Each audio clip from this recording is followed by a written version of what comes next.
जय मसीह। आज की इस आराधना में मैं आप सबों का स्वागत करता हूं और आइए इस आराधना को हम आरंभ करेंगे। और भजन का लेखक कहता है कि आकाश परमेश्वर की महिमा का वर्णन कर रहा है और आकाश मंडल उसकी हस्तकला को प्रकट कर रहा है। दिन से दिन बातें करता है और रात को रात ज्ञान सिखाती है। ना तो कोई बोली है और ना कोई भाषा जहाँ उनका शब्द सुनाई नहीं देता है। उनका स्वर सारी पृथ्वी पर गूंज गया है और उनके वचन जगत की छोर तक पहुँच गई हैं। उनमें उसने सूर्य के लिए एक मंडप खड़ा किया है जो दुल्हे के समान अपने महल से निकलता है। वो शूरवीर के समान अपनी दौड़ दौड़ने में हर्षित होता है। वह आकाश के एक सिरे से निकलता है और वह उसके दूसरे सिरे तक चक्कर मारता है और उसकी गर्मी सबको पहुंचती है। परम प्रधान परमेश्वर का हम धन्यवाद देते हैं आज के सुबह के लिए और इस अवसर को प्रदान करने के लिए कि हम उसकी आराधना कर सके। नॉर्मली हम इस समय एक गीत गाते हैं, परंतु क्योंकि हमारे साउंड एडिटर हमारे साथ इन दिनों में व्यस्त हैं और एडिट नहीं कर पाते हैं, तो इस कारण से आज के वीडियो को हमने बिल्कुल सिंपल रखा है और इसमें कोई गीत नहीं जोड़ा है, क्योंकि ताकि एडिटिंग करने में समस्या ना हो। सो आइए हम प्रार्थना के साथ वचन के समय को आरंभ करेंगे। हमारे स्वर्गवासी पिता, हम तुझे धन्यवाद देते हैं आज के सुबह के लिए। हम धन्यवादित हैं प्रभु कि जबकि दुनिया जो तुझे नहीं जानते हैं, जबकि लोग जो तुझसे दूर हैं, जो तेरा विरोध करते हैं, तेरी उपस्थिति को नहीं समझते हैं और अपने अपने कार्यों में व्यस्त है, तूने हम जैसों पर अनुग्रह किया कि हम तेरे समीप आ सके। यह तेरी अनुग्रह के कारण से यह संभव हुआ है प्रभु कि हम तुझ जीवित परमेश्वर को तेरे अनुग्रह से, तेरी दया के कारण से जान पाए, तुझ पर विश्वास ला पाए और प्रभु जिसके कारण से तू उसके बदले में हमको धर्मी ठहराता है। ये हमारे कामों के कारण से नहीं, हमारी योग्यताओं के कारण से नहीं प्रभु, परंतु सिर्फ तेरे प्रेम और तेरी बड़ी दया और तेरे बड़े अनुग्रह के कारण से ही, जिसे तूने पृथ्वी के सृष्टि से पहले ही तय कर दिया, के कारण से हो पाया है। हे प्रभु, आज के इस समय को हम तेरे हाथ में, अपने आप को तेरे हाथ में सौंपते हैं। जब हम वचन पढ़ते हैं और उसकी व्याख्या करते हैं, उसकी बातों को समझने की चेष्टा करते हैं, हम पर अनुग्रह कर, ताकि यह समय हमारे लिए आशीष का समय हो। जो बीमार है विशेष रीति से प्रभु, हम कलीसिया के सेवकों को स्मरण करते हैं। हमारे भाई ओम प्रकाश को हम और उनकी पत्नी को स्मरण करते हैं प्रभु। इन दिनों में वे बीमार हैं, अस्पताल में हैं। प्रार्थना करते हैं कि तू उन्हें चंगाई दे, ताकि वो जल्द से जल्द कोविड की बीमारी से निकल सके और सेवकाई के काम को पूरा कर सके। साथ ही हम प्रार्थना करते हैं अपने कलीसिया के पासवान के लिए, पास्टर मॉरिस के लिए, जो कई दिनों से बीमार है, अभी भी बीमार रहते हैं, कमज़ोर हैं, बिछौना पे हैं, चलने फिरने की शक्ति नहीं है प्रभु। तू उनके शारीरिक दशा को जानता है। इस कारण से हम उनके लिए और उनके पूरे परिवार के लिए प्रार्थना करते हैं कि न केवल उन्हें चंगाई दे, उन्हें सुरक्षित रख और अपनी प्रेम के वचन के से बांधे रख, उन्हें अपना शांति दे, ताकि अपने वे जीवन को निश्चिंतता के साथ व्यतीत कर सके। हे प्रभु, आज जब हम फिर से तेरे वचन पर ध्यान लगाते हैं, हमारे साथ हो, वचन को समझने में हमारी सहायता कर। सारी आदर और महिमा तुझको देते हैं, यीशु मसीह के नाम से मांगते हैं, आमीन। जैसे कि हम रोमियो की पत्री के 8 अध्याय को देखते आ रहे हैं, सो आज का अध्ययन भी रोमियो की पत्री के 8 अध्याय पर ही होगा और पिछले हफ्ते हमने 8 अध्याय के 28वें पद के कुछ हिस्सों पर ध्यान दिया था, जो कि एक महत्वपूर्ण हिस्सा है, जिस पर हमने ध्यान दिया था कि कैसे परमेश्वर हमसे प्रेम रखता है और हमारे लिए सब बातें मिल करके भलाई को उत्पन्न करता है।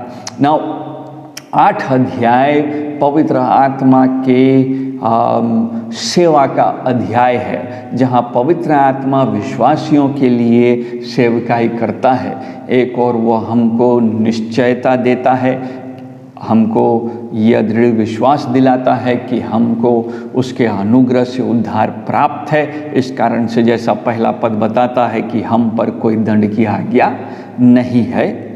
दूसरी ओर वह हमारे लिए हमको तैयार करता है कि हम आने वाले दिनों में जो संकट, क्लेश है, जो विपत्तियां हैं, जो आपदाएं हैं, उनका सामना हम कैसे कर सके, कि हम इसलिए कर सके क्योंकि हमारे लिए भविष्य की महिमा सुरक्षित है, वो हमसे छीन नहीं लिया जाएगा। वास्तव में कोई भी उसको हमसे छीन नहीं सकता है। उसके बाद फिर हम आगे आते हैं तो हम देखते हैं कि पवित्र आत्मा हमारे लिए निवेदन करता है। पुत्र और पवित्र आत्मा दोनों मिल करके हमारे उन शब्दों को जो हम बयां से बाहर, हमारे भावनाओं को जो हम बयान नहीं कर पाते हैं, उसको भी पिता के सिंहासन के सामने ले जाता है। और यह पवित्र आत्मा की सेवकाई है। 28वें पद में हम देखें कि उसकी सेवकाई यह भी है कि वह हमको यह दृढ़ संकल्प दे कि हमारे निश्चयता दे कि हमारे उद्धार में परमेश्वर हमसे प्रेम करता है और उस प्रेम में जितने भी उतार चढ़ाव है वो सब उसमें इंक्लूडेड हैं और सब बातें मिल करके एक विश्वासी के लिए भलाई उत्पन्न करता है, अर्थात उन्हीं के लिए जो उसकी इच्छा के अनुसार बुलाए हुए हैं। ये उसके अनुसार बुलाए हुए हैं, इस बात को स्पष्ट कर देता है कि यह उद्धार का कार्य, यह चुना जाना, यह अलग किया जाना, यह परमेश्वर की ओर से है, परमेश्वर के द्वारा है और परमेश्वर के लिए है। परमेश्वर के द्वारा और परमेश्वर के लिए है। परमेश्वर उसको अपनी सुइच्छा में तय करता है और विश्वासी को जिसको उसने पहले से चुना है अलग करता है, अपने समय में उसको समय और पृथ्वी में रहते हुए उसको उद्धार देता है, ताकि वह उद्धार के फल को चख सके और उस बुलाहट के अनुसार उसके अंदर में भलाई उत्पन्न होता रह सके। यह पद का खुलासा या कहना चाहिए उसके अंदर में कौन कौन सी बातें छुपी हुई है, उसको हम 29 और 30 पद में पढ़ सकते हैं। आइए आज के अध्ययन के लिए हम रोमियो की पत्री और उसके 8 अध्याय के 29 और 30 पद को भी 28 से 30 पद को पढ़ेंगे, जहाँ पर पौलुस लिखता है कि हम जानते हैं कि जो लोग परमेश्वर से प्रेम रखते हैं उनके लिए सब बातें मिलकर भलाई ही को उत्पन्न करती है, अर्थात उन्हीं के लिए जो उसकी इच्छा के अनुसार बुलाए हुए हैं। और क्योंकि जिन्हें उसने पहले से जान लिया है, 29वां पद, उन्हें पहले से ठहराया भी है कि उसके पुत्र के स्वरूप में हो, ताकि वह बहुत भाइयों में पहलौठा ठहरे। फिर जिन्हें उसने पहले से ठहराया उन्हें बुलाया भी, और जिन्हें बुलाया उन्हें धर्मी भी ठहराया है, और जिन्हें धर्मी ठहराया उन्हें महिमा भी दी है। परमेश्वर अपने वचन के पढ़े जाने पर आशीष दे। इस अनुच्छेद में हम बहुत से गहरी बातों को सीखते हैं और समझते हैं। हम कोशिश करेंगे कि इस पद के हम 30 पद तक ध्यान दें, परंतु संभव है कि केवल हम 29वें पद पर ही तक ही ध्यान दे पाएँ, क्योंकि इस पद में उद्धार संबंधी सिद्धांत का खुलासा किया गया है और न केवल उद्धार का विषय के बारे में का सिद्धांत है इसमें, बल्कि हमारे उद्धार से संबंधित हमारा प्रभु यीशु मसीह का न्याय, उसका द्वितीय आगमन और उसका न्याय का भी संबंध है। सो डॉक्ट्रिन ऑफ सैल्वेशन जिसको हम बोलते हैं, सोटेरियोलॉजी, और उसका द्वितीय आगमन का और उसके न्याय का सिद्धांत जिसको हम एस्कैटोलॉजी बोलते हैं, दोनों इन पदों में हमको देखने को मिलता है। जब हम इन पदों को पढ़ते हैं तो एक बैकग्राउंड में एक प्रश्न सब समय आता है, क्योंकि यहाँ पर 29वें पद में हम देखेंगे कि जिसे उसने पहले से जान लिया शब्द है और पहले से ठहराया और फिर पहलौठा शब्द है। इन सारे शब्द, ये सब अपने आप में बहुत भारी शब्द है और अंग्रेजी में इसको बोलते हैं गोल्डन चेन। ये 5 शब्दों का एक चेन है जो उद्धार के सिलसिले को समझाता है। इस उद्धार के सिलसिले को समझने के लिए के समय में एक सवाल बराबर मसीही जगत में उठ के आता है, और वो प्रश्न यह है कि क्या मसीह अपने उद्धार को खो सकता है? क्योंकि कलीसिया में कई ऐसे लोग हैं जो यह विश्वास करते हैं कि उद्धार पाने के बाद भी वह अपने मनुष्य अपने चरित्र के कारण से, अपने चाल चलन के बिगड़ने के कारण से अपने उद्धार को खो सकता है। और इस कारण से कलीसिया में वास्तव में 2 भाग हो चुका है, जो ये मानते हैं कि हाँ विश्वास खोया जा सकता है, और लोग मानते हैं, और कुछ बाकी जो मानते हैं जो विश्वास कभी नहीं खोया जा सकता है। आज हम बाइबल के इन पदों से यह हमारे लिए स्पष्ट हो जाएगा कि हमको ठोस एविडेंस मिलता है, सबूत मिलता है कि उद्धार परमेश्वर की ओर से है, और जब परमेश्वर हमको उद्धार देता है तो वह अनंत काल के लिए देता है और अनंत काल में वह सुरक्षित है। अर्थात हम यह देखेंगे इन पदों से कि एक विश्वासी उद्धार पाने के बाद अपने उद्धार को कभी नहीं खो सकता है। इस कारण से 29 पद में जाने के पहले उसका लिंक हमको 28 पद में मिलता है, और 28 पद का दूसरा हिस्सा बी हिस्सा में लिखा है कि जो परमेश्वर जिससे प्रेम रखते हैं, जिसके लिए सब बात मिलकर भलाई उत्पन्न है, वहाँ दूसरा हिस्सा लिखता है उन्हीं के लिए जो उसकी इच्छा के अनुसार बुलाए हुए हैं, अकॉर्डिंग टू हिज पर्पस। सो उसकी इच्छा के अनुसार यह पद स्पष्ट कर देता है कि यह उद्धार का कार्य या सोटेरियोलॉजी, या सोटेरियो शब्द यूनानी शब्द है जिसका मतलब उद्धार होता है, यह उद्धार का काम परमेश्वर की इच्छा से है, या यहोवा परमेश्वर का पर्पस है, यही यहोवा परमेश्वर का डिज़ाइन है, उसी की योजना है, उसी का प्लान है, उसी ने उसको आरंभ कराया है, ओरिजिनेट कराया है, उसी ने उसको पूरा करने का जो आवश्यकता की योजना की चीज़ें हैं उसको अपने स्थान पर लगाया है, और उसी ने उसको संपन्न भी किया है, ओरिजिनेट किया है, इफेक्टिव किया है और कंप्लीट किया है, आरंभ किया है, उसको लागू कराया है और संपन्न किया है। उद्धार मनुष्य केंद्रित नहीं है, या उद्धार मनुष्य केंद्रित निर्णय भी नहीं है। कई बार हम सोचते हैं कि हम उद्धार इसलिए पाए हैं क्योंकि हम पीछे से एक स्पेशल मीटिंग में चल करके आगे आए हैं, हमने निर्णय लिया उसको उद्धारकर्ता के रूप में ग्रहण करने का।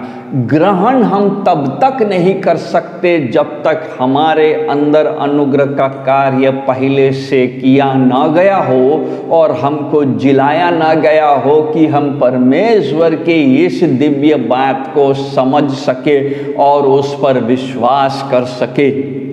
एक मरा हुआ व्यक्ति अपने से उठ करके हाथ उठा नहीं सकता और कह नहीं सकता कि इफिसी 2 अध्याय में हम उसको पढ़ते हैं कि वह विश्वास करना चाहता है। यह संभव ही नहीं है। इसीलिए पौलुस इस पद में बोलता है 28 पद का आखिरी हिस्सा में कि यह काम उसके इच्छा के अनुसार हुआ है।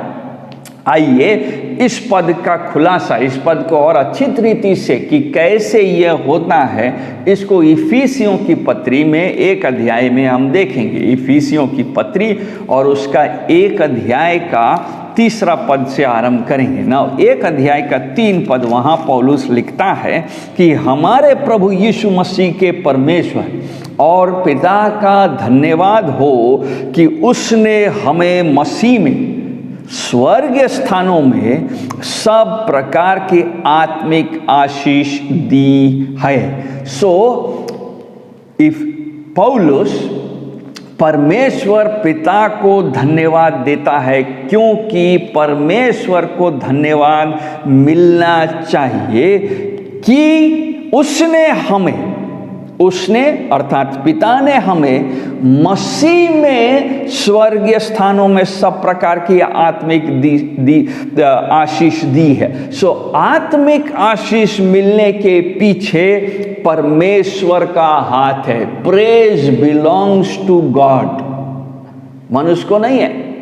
सो इस आत्मिक आशीष और स्वर्गीय स्थान में बैठने के पीछे परमेश्वर पिता है और वह इस कार्य को कर रहा है। और पौलुस कह रहा है कैसे हो रहा है ये कार्य। 4 पद, जैसा उसने हमें जगत की उत्पत्ति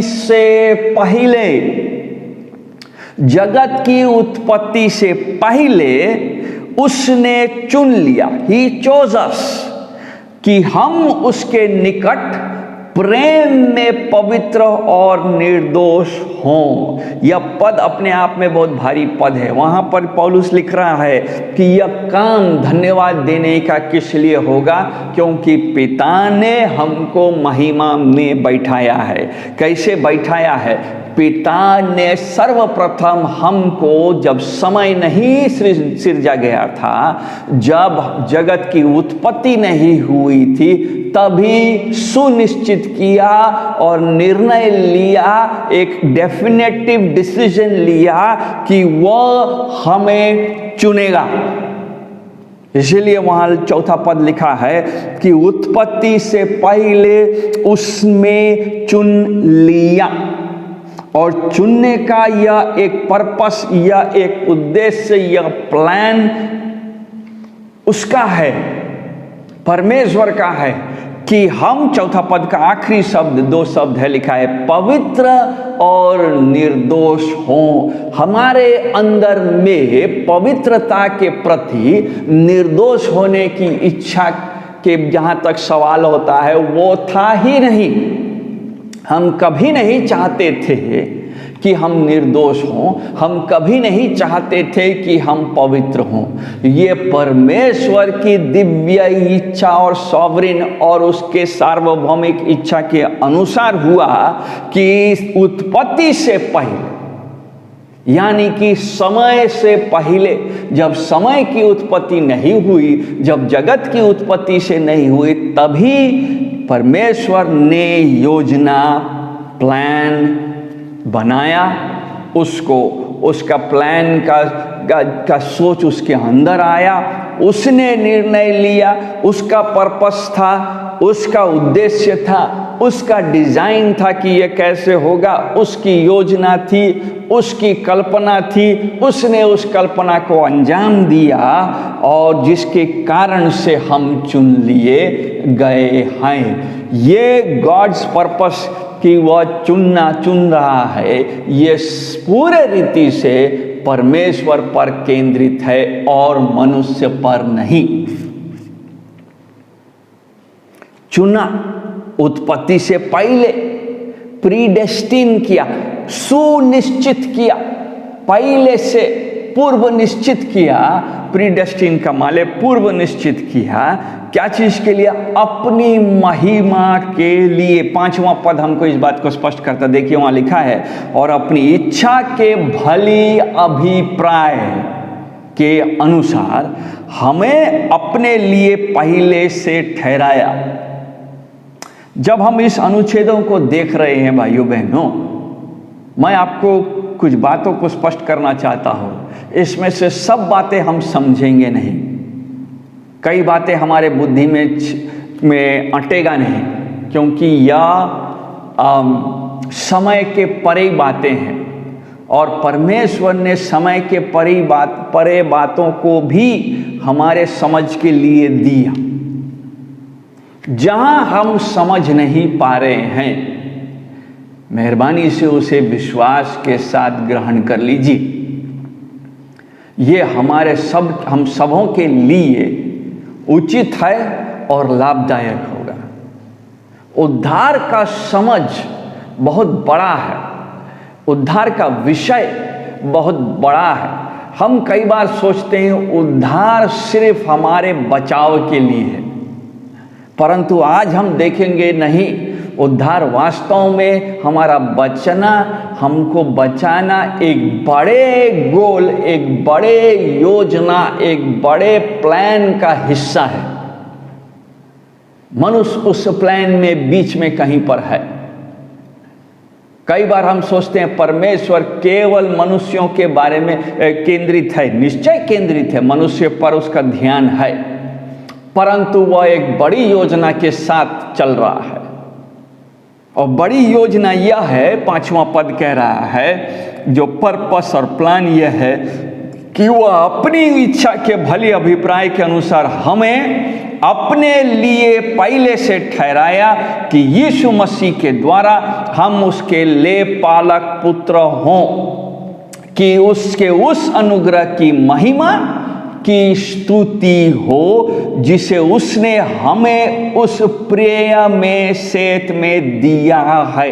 परमेश्वर इस योजना को पूरा इसलिए कर रहा है कि वह उस अनुग्रह की महिमा की स्तुति हो, वो महिमा करा रहा है। हमारा चुने जाने का उद्देश्य, हमारा उद्धार पाने का उद्देश्य, हमारा मसीह के द्वारा ले पालक कहलाए जाने का, पुत्र कहलाए जाने का उद्देश्य। और रोमी 8 अध्याय का आगे बताता है कि ले पालक पुत्र से संगी वारिस बन जाने का उद्देश्य या नहीं कि हमको अच्छा जीवन मिल जाए, हमको स्वर्ग का चखने को मिल जाए, नहीं, बल्कि वह अपनी महिमा करा सके।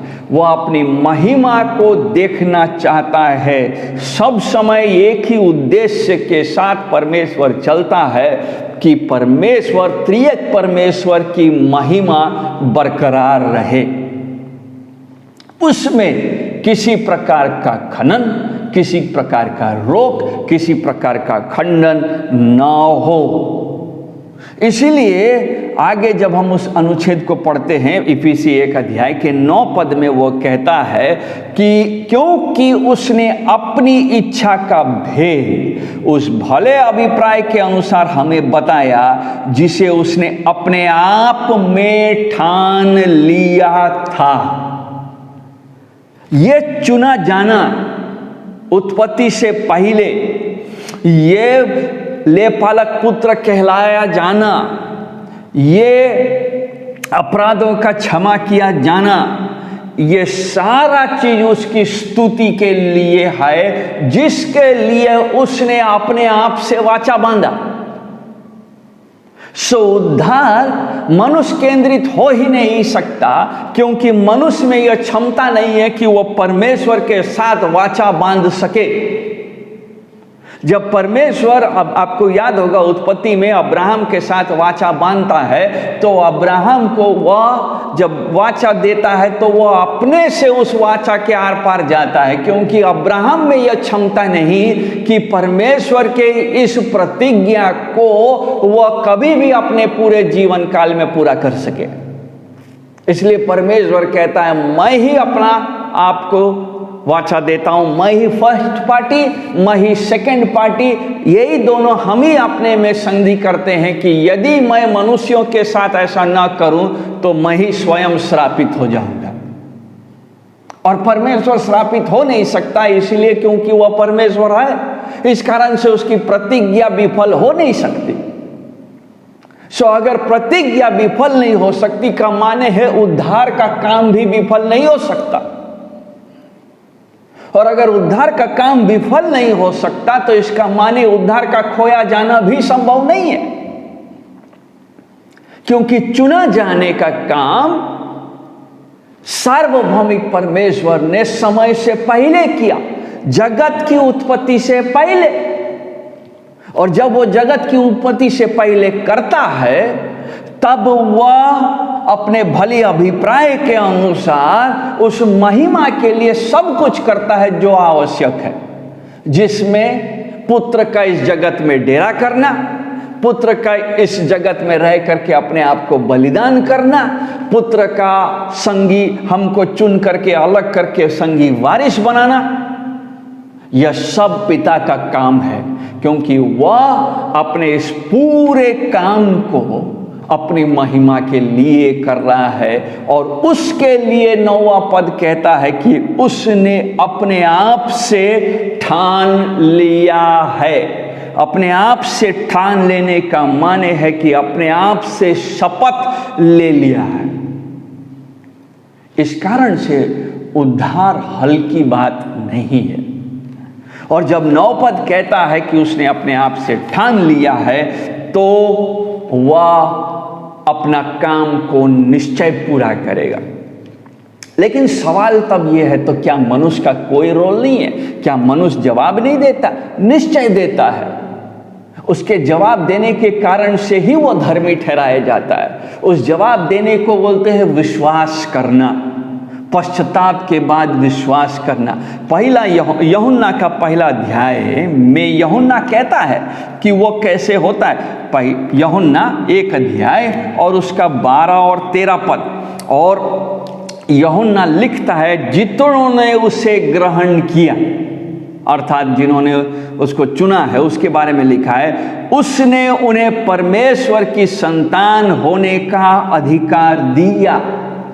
हाँ, ये ग्रहण करेंगे, निश्चय करेंगे जितने लोग उसको ग्रहण करेंगे। परंतु वहां पर ध्यान दीजिए, जब संतान होने का अर्थ अधिकार दिया तो 12वां पद और आगे लिखता है कि अर्थात उन्हें जो उसके नाम पर विश्वास रखते हैं। 13 पद, वह न तो लहू से, न शरीर की इच्छा से, न मनुष्य की इच्छा से, परंतु परमेश्वर से उत्पन्न हुए हैं। सो यूहन्ना क्या स्पष्ट कर रहा है कि ये 12 पद के जो व्यक्ति हैं जिन्होंने उसको ग्रहण किया, वे कौन है? वे परमेश्वर की योजना से, जगत की उत्पत्ति से पहले, इफिसियों 1 अध्याय 4 के अनुसार चुने हुए में से हैं। तभी यूहन्ना कहता है वे परमेश्वर से उत्पन्न हुए हैं। और क्योंकि वे परमेश्वर से उत्पन्न हुए हैं, इस कारण से वे पुत्र को ग्रहण कर पाते हैं।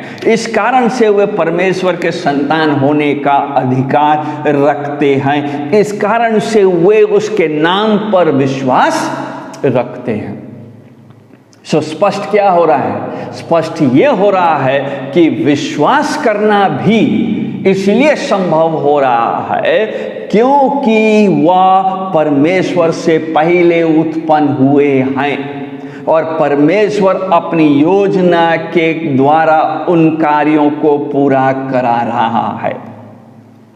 अब आइए रोमियो की पत्री के 8 अध्याय के 29 पद में। जब ये बैकग्राउंड है, जब यह समझ है कि भाई पूर्व ज्ञान का माने इस प्रकार से है, चुने जाने का माने है इस प्रकार से, 29 पद तब कह रहा है कि क्योंकि जिन्हें उसने पहले से जान लिया है उन्हें पहले से ठहराया भी है कि उसके पुत्र के स्वरूप में हों, ताकि वो बहुत भाइयों में पहलौठा ठहरे। समय कम है, इस कारण से संभवतः हम केवल 29 पद को ही देख पाएंगे। नाउ जब हम इन पदों पर ध्यान देख रहे हैं, वहाँ दो चीज़ों पर हम ध्यान देंगे। नंबर 1 कि उद्धार का उद्देश्य क्या है, और नंबर 2 कि उद्धार किस तरह से प्रगति कर रहा है। प्रगति करने के लिए हम गोल्डन चेन के शब्दों को पढ़ेंगे। 5 शब्द मुख्य हैं उन दोनों पदों पर, परंतु पहले हम देखेंगे कि उद्धार का उद्देश्य क्या है, पर्पस ऑफ सैल्वेशन क्या है। जब हम 29वां पद पढ़ते हैं तो उद्धार का उद्देश्य यह है कि हम उसके पुत्र के स्वरूप में हों, confirmed in the image of the sun. पुत्र के स्वरूप होना, वह पुत्र जो पहलौठा है, प्रोटोटोकस है, फर्स्ट बॉर्न है, उसके स्वरूप में होना, जिसे उसको पहले से ठहराया गया है।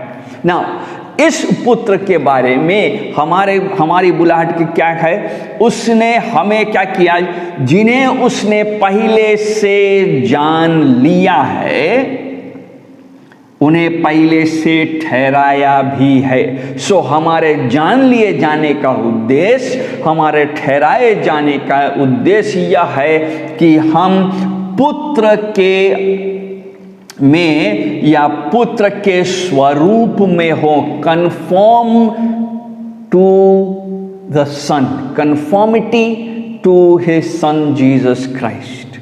यही हमारा पर्पस है कि हम पुत्र के समान बनते जाएं। परमेश्वर ने अनंत काल में इस उद्धार के कार्य का योजना कर लिया।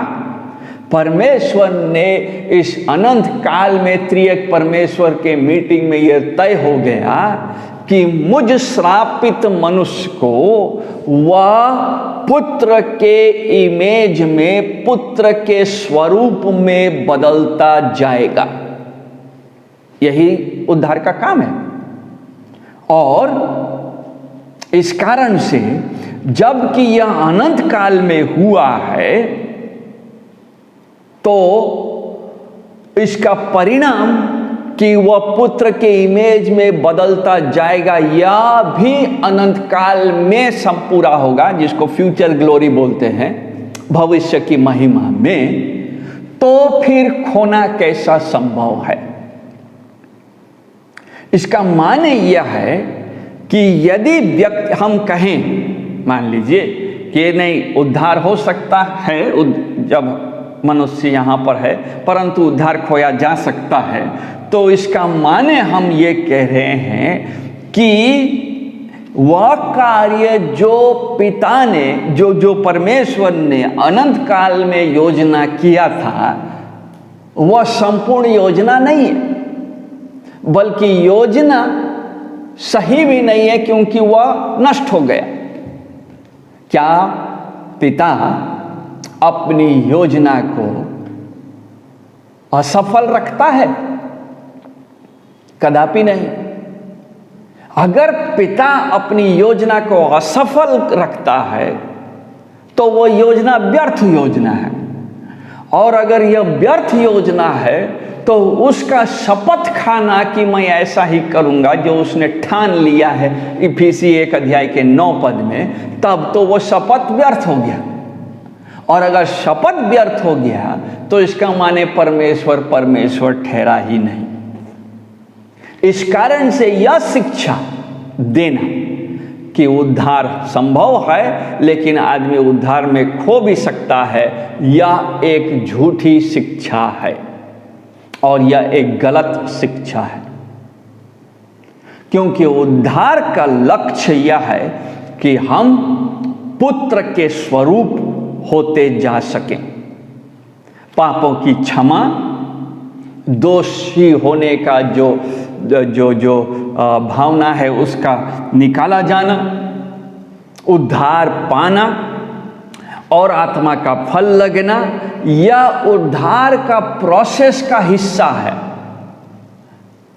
ये उद्धार का गोल नहीं है, ये उद्धार का लक्ष्य नहीं है कि हमारी पाप क्षमा होए। निश्चय होगा और निश्चय होता है, लेकिन उस क्षमा का उद्देश्य है कि उस क्षमा के बाद हम पुत्र के स्वरूप में बनते जाएं, conforming to the image of Jesus Christ. यही तो पद कह रहा। इस कारण से परमेश्वर का योजना अनंत काल में जब आरंभ होता है तो वह एक पूरे मानव जाति का योजना है कि वह एक ऐसे मानव जाति को तैयार कर रहा है जो पुत्र के स्वरूप में हैं, पुत्र के गुण में हैं और पुत्र की महिमा के लिए है। वह जिसको 24 पद में कहता है कि यह सब भविष्य की आशा, सेव्ड इन होप के लिए में है। इस आशा के द्वारा हमारा उद्धार हुआ है, परंतु जिस वस्तु की आशा की जाती है जब वो देखने आए तो फिर आशा कहाँ, क्योंकि जिस वस्तु को कोई देख रहा है उसकी आशा क्या करेगा। परंतु जिस वस्तु को हम नहीं देखते, यदि उसी आशा रखते तो धीरज से उसकी बाट जोहते भी हैं। वहां पर पौलुस इस भविष्य, फ्यूचर ग्लोरी, भविष्य की महिमा जो यीशु मसीह में बदलने के साथ जुड़ा हुआ है, उसका वर्णन कर रहा है।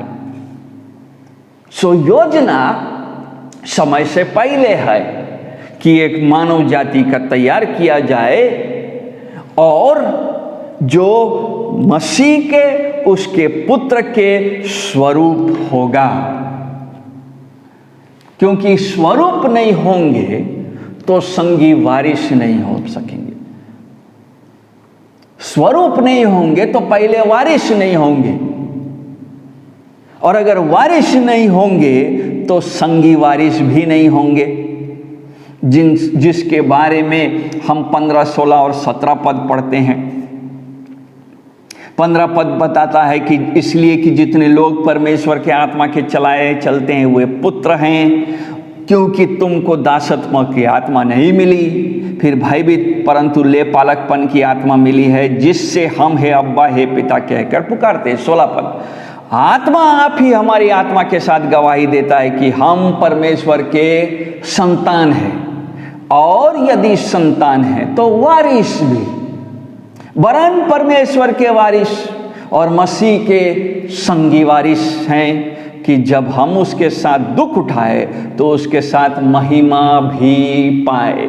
सो यह पद उस गोल को स्पष्ट कर देता है कि पृथ्वी से पहले प्लान है, पृथ्वी से पहले निर्णय हुआ, पृथ्वी से पहले योजना बना है, और पृथ्वी से पहले योजना इंप्लीमेंट भी हुआ कि सृष्टि बनेगा, एक मानव जाति होगी, मानव जाति परमेश्वर की आज्ञा का बलवा करेगी, और परमेश्वर फिर उसी बलवा करने वाले मानव जाति से अपने लोगों को उसी में चुनेगा। चुन लिए, जिसको चुन लिया है उसको अलग किया है, और यह एक नई जाति उससे खड़ी होगी। यह जाति ऐसे लोगों का जाति होगा जो उसके पुत्र के स्वरूप में सिरजे गए हैं।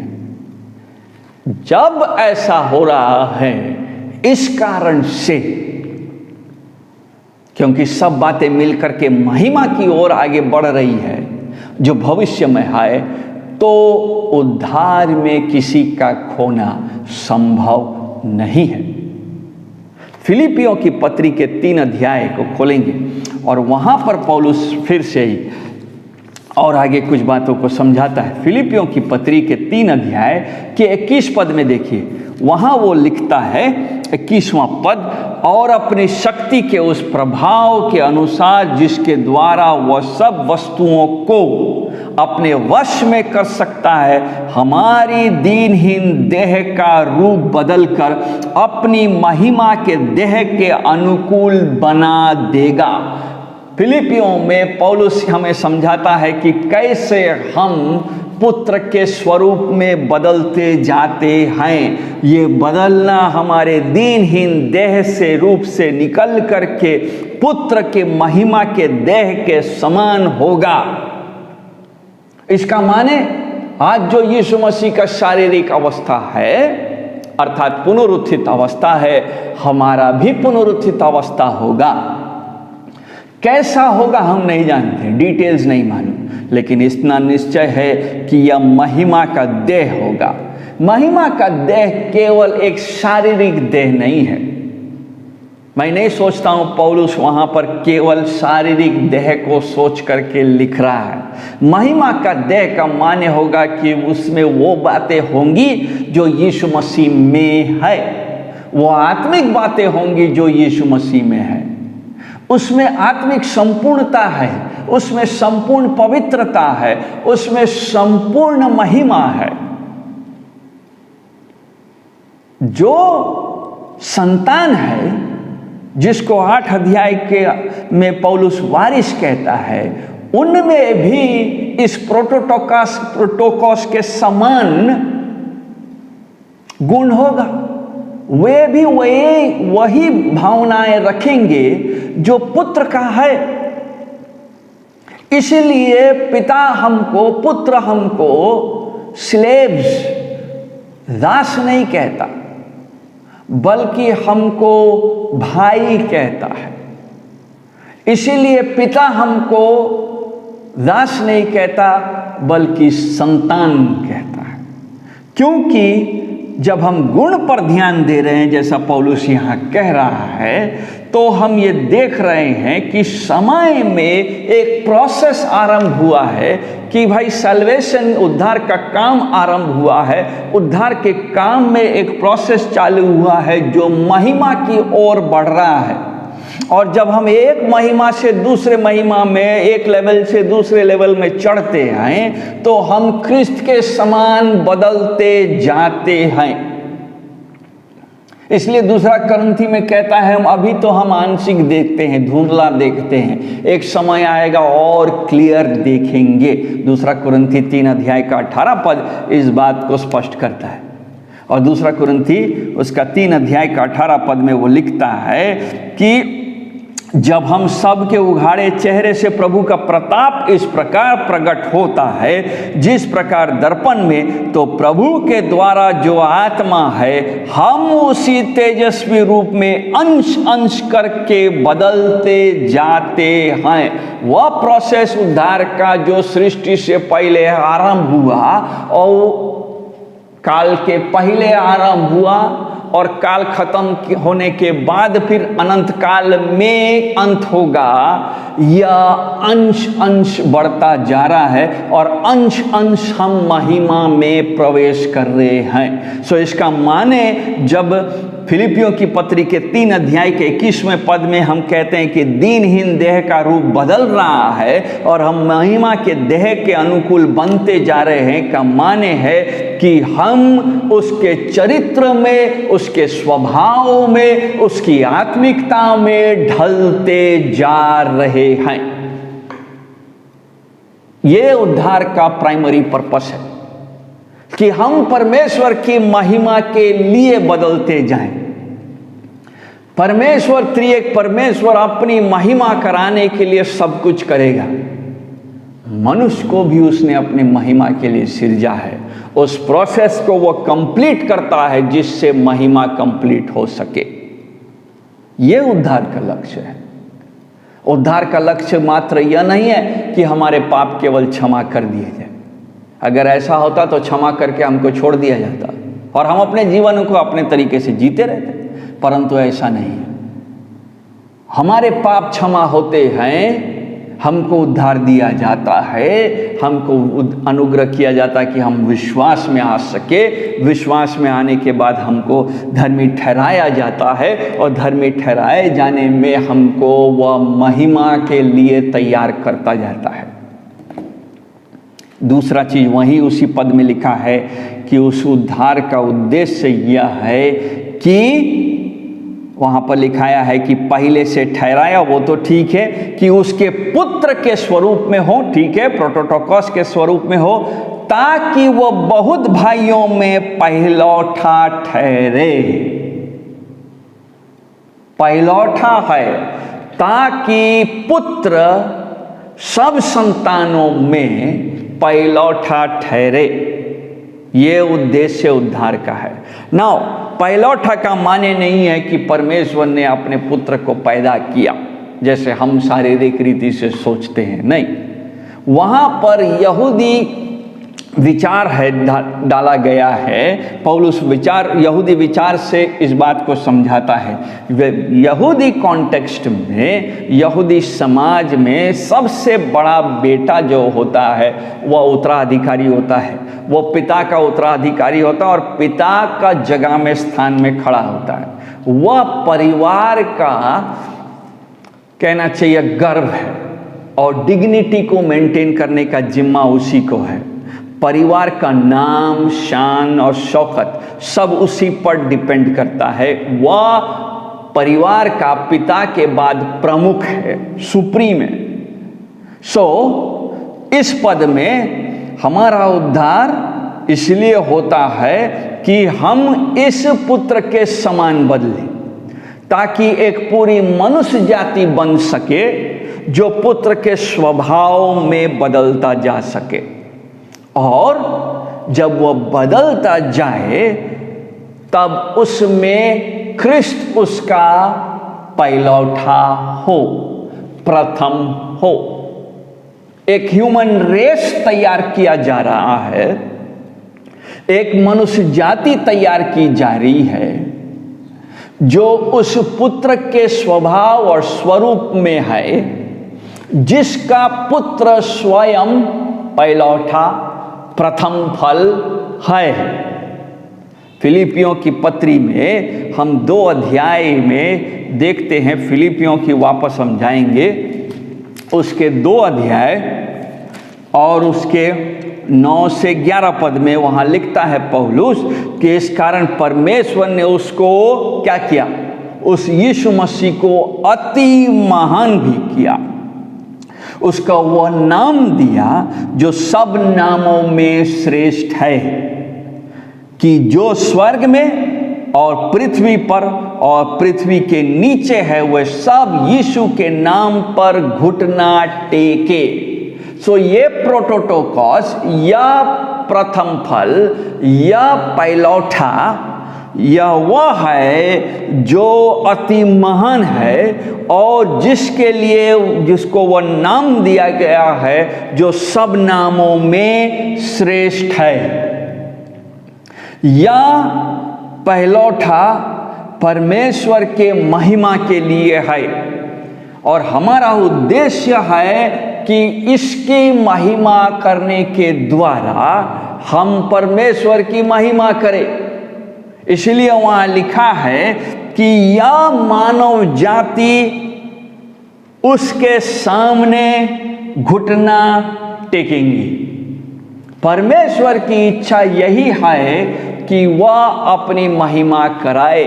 बार बार इसको दोहराया जा रहा है और यह महिमा उसके पुत्र में होगा। उसके पुत्र के साथ साथ एक मानव जाति के तैयारी से होगा जिसका वो पहलौठा है और जिसके लिए ये मानव जाति घुटना टेकेंगी। यह है इस प्रोटोटोकॉस का, इस पहलौठे का महिमा। यह है उद्धार का उद्देश्य। उद्धार का उद्देश्य यह नहीं है कि हम खाली अनंत महिमा में प्रवेश कर जाएं, और वहाँ खड़े हो करके हाथ पे हाथ रख करके देखे कि कैसा मनुष्य, कैसे आराधना हो रही है और कैसे हम महिमा में खड़े हैं। जैसे कई बार हम सोचते हैं कि हम गिरजा आते हैं, परमेश्वर की स्तुति महिमा हो रही है, हम उसका एक भाग हैं। नहीं, यह भाग जो है हम पुत्र के भागी हैं, क्योंकि पुत्र का स्वभाव, पुत्र का गुण हमारे अंदर है। इसका माने है कि हमारा पिता के साथ घनिष्ठ रिश्ता बन गया है। यह घनिष्ठता ऐसा ही है जैसे पुत्र का पिता के साथ है। इस पूरे चुने हुए मानव जाति की घनिष्ठता त्रिएक परमेश्वर के साथ इस प्रकार से है जैसे पुत्र का स्वभाव अपने पिता के साथ है, जिसमें पुत्र प्रथम फल पहिलौठा है। कुलुसियों की पत्री के 1 अध्याय के 18 पद में पौलुस इसको लिखता है, 1 अध्याय के 18 पद में, और वह कहता है वही देह अर्थात कलीसिया का सिर है। प्रोटोटोकॉस कलीसिया का जो उत्पत्ति से पहले ही तय हो गई थी, प्लान के अनुसार रेडी कर दिया गया, वह उसका सिर है, वही आदि है और मरे हुओं में से जी उठने वालों में पहिलौठा की सब बातों में वही प्रधान ठहरे। इसी प्रधान की महिमा ही उद्धार का उद्देश्य है और हम उस महिमा में दिन प्रतिदिन आगे बढ़ रहे हैं। उद्धार का एंड महिमा है, अनंतकालीन महिमा है, पुत्र की महिमा है, जिसके स्वरूप में हम बदलते जा रहे हैं। जब हम इन शब्दों को देख रहे हैं तो जरूर हम देख रहे हैं कि महिमा के लिए हमको बदल रहे हैं, परंतु एक और चीज भी जुड़ा हुआ है और वह है कि हम जिसको पहिलौठा के रूप में बदल रहे हैं, पहिलौठा का स्वभाव हमारे अंदर आ रहा है, तो वहां पर एक घनिष्ठता का बात भी उठ के आ रहा है। मनुष्य जाति के साथ पिता घनिष्ठ होता जा रहा है। जो पाप के कारण पहले टूट गया था, अदन की बारी में मनुष्य ने बलवा किया और परमेश्वर से उसका जो घनिष्ठता था वो टूट गया, परंतु परमेश्वर ने अनंत काल में उसकी योजना पहले से कर दी कि पुत्र के बलिदान से वह घनिष्ठता वापस फिर से आएगा। अनंत काल में जब पृथ्वी सिरजी नहीं गई, तभी यह योजना बन गया कि पुत्र इसका भरपाई करेगा। कितना महान है यह उद्धार का काम, हमारे कल्पना से बाहर है, लेकिन यह असंभव नहीं है। यह संभव ही नहीं हुआ करके हमें सोचना नहीं चाहिए। वचन हमको सिखा रहा है कि हमारा चुना जाना कितना महत्वपूर्ण है। इस कारण से वह हमको उद्धार दे रहा है। पुत्र की महिमा हो और पुत्र की महिमा में एक मानव जाति तैयार हो जो पुत्र के स्वभाव का हो। जैसे पिता संपूर्ण रीति से पुत्र से संतुष्ट है, वैसे ही एक समय आएगा जब पिता फिर से मानव जाति से, चुने हुए से, उद्धार पाए हुए से संपूर्ण रीति से संतुष्ट होगा और उस संतुष्टि में एक घनिष्ठता है जिसका पिता खोज कर रहा है और हमको उस घनिष्ठता के लिए तैयार कर रहा है। इंटीमेट विथ गॉड, एक इंटीमेसी के लिए तैयार कर रहा है। भाइयों बहनों, यह एक बहुत गहरी बात है, क्योंकि यदि हम इस इंटीमेसी को समझेंगे तो हम अपने जीवन को व्यर्थ नहीं होने देंगे या व्यर्थ में नहीं बिताएंगे। हमारे लिए हमारा 24 घंटा 7 दिन इस उद्धार के इर्द गिर्द घूमेगा, क्योंकि हम सब समय चाहेंगे कि हमारे अंदर पुत्र का स्वभाव बढ़ता जाए, महिमा होता रहे और हमारे साथ परमेश्वर का घनिष्ठता, उसकी इंटीमेसी बढ़ती जाए। छुड़ौती का उद्देश्य इसका माने यह है कि हम पवित्र और निर्दोष हों, जैसा कि हम इफिसी में पढ़ चुके हैं, और उस पवित्रता और निर्दोषता से घनिष्ठता उत्पन्न होगा, और उस घनिष्ठता में हमारा संबंध पुत्र के साथ होगा। पुत्र हम सबों का पहलौठा होगा, हमारा प्रतिनिधि है, वो प्रथम है, वन फर्स्ट अमंग अदर्स। सो हम इसलिए बचाए नहीं गए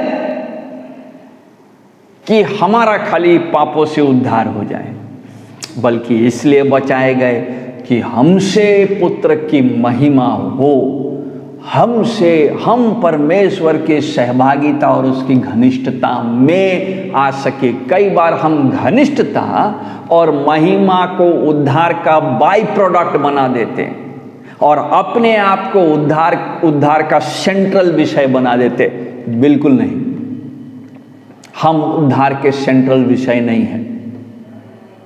परमेश्वर स्वयं इस उद्धार का सेंट्रल विषय है। यह योजना वो अपने लिए किया है। इस चुने जाति का चुने जाना अपने लिए हुई है कि महिमा उसको अपने लिए मिल सके। क्या हम इसकी गहराई को अपने जीवन में उतारने देंगे? संभव है कि आज जो बातें हम सुने हैं, सब बातें आसान नहीं है समझना, परंतु मैं आपसे आग्रह करूंगा कि आप समय बिताएं समझने में, थोड़ा सोचें, प्रार्थना में समय मिले कि पिता ने आपको समय से पहले कैसे चुना होगा। आपकी कोई योग्यता के कारण से नहीं, यह सिर्फ उसके अनुग्रह के कारण से है। और हमको एक कितना भव्य भविष्य दे दिया कि हम युगानी युग के लिए त्रिएक परमेश्वर की उपस्थिति, उसकी घनिष्ठ संबंध में रहे, right in the centre of it. परमेश्वर हम सबों को आशीष दे। आइए हम प्रार्थना करेंगे। प्रभु जी, हमारे पास शब्द नहीं है कि हम तुझे धन्यवाद दे सके। सिर्फ यह कह सकते हैं प्रभु, इस अनमोल धन के लिए और इस अनमोल अनुग्रह के लिए जो तेरी ओर से हमें मिला है, हम तुझे धन्यवाद देते। जब हम इस अनुग्रह को समझने में, अपने हृदय में बसने दे रहे हैं, उन्हें देखिए इसकी थोड़ी बातों को, छोटी छोटी बातों को हम धीरे धीरे समझ सकें, ताकि उससे हम महिमा में बदलते जा सकें। इस समय को प्रदान करने के लिए हम तुझे धन्यवाद देते हैं और यीशु मसीह के नाम से मांगते हैं, आमीन। अब हमारे परमेश्वर पिता का प्रेम और प्रभु यीशु मसीह का महिमा, पवित्र आत्मा की सहभागिता हम में से हर एक के साथ युगानी युग तक बनी रहे, आमीन। आप सबों को जय मसीह।